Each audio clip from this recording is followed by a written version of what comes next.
As communities across Ontario gear up for municipal elections later this month, a growing number of candidates face no competition at all. Figures from the Association of Municipalities of Ontario, AMO, indicate an uptick in the number of councillors acclaimed in their positions, meaning they're named as winners because no one chose to run against them. The association says the number of acclaimed heads of council, such as mayors or reeves, stands at 120 this year compared with 103 during the last province-wide municipal campaign in 2014. In 26 of Ontario's 444 municipalities, residents won't have to cast ballots at all on October 22 as entire councils in those communities have been acclaimed, up from 18 municipalities 4 years ago.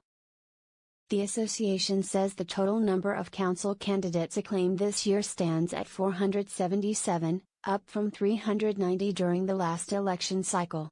Observers say the increase in acclamations is not a sign of weakening civic engagement, but rather reflects the difficult conditions at play in the smaller communities where uncontested candidacies are most common. AMO Executive Director Pat Vanini said the bulk of municipal council positions are part-time, poorly compensated roles that must be juggled on top of full-time work.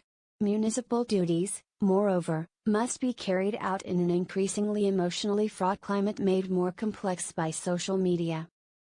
While acclamations can indicate that residents are largely satisfied with the status quo, the emerging trend suggests there may be other factors at play, Mr. Vanini said. There's a real sense of civic responsibility and giving back to the community, she said of those who choose to run.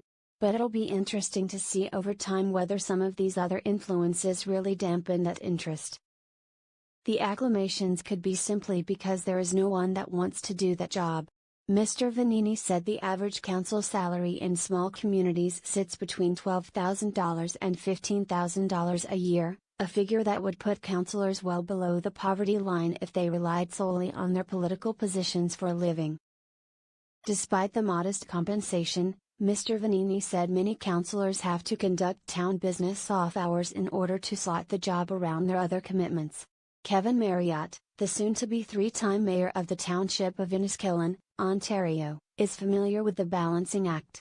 He has served on the township's council since 1994 on top of working as a full-time farmer and occasional financial advisor. Mr. Marriott said he consistently had to run campaigns to hold on to his position as a councillor, but has been unopposed as mayor over the past 7 years.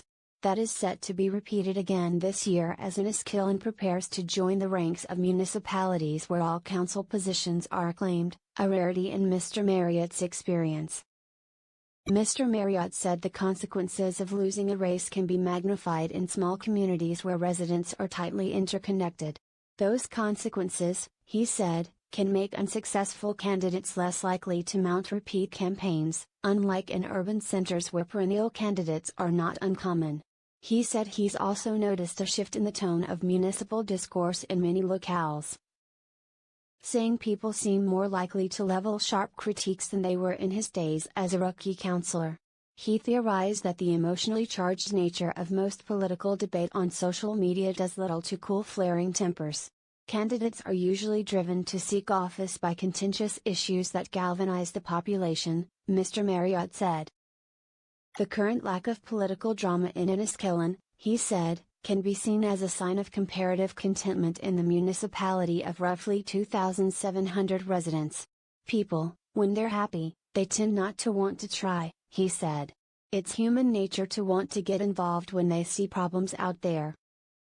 An earlier digital version of this story from the Canadian Press incorrectly said Kevin Marriott is the mayor of Enniskillen, Ontario. This digital version has been corrected.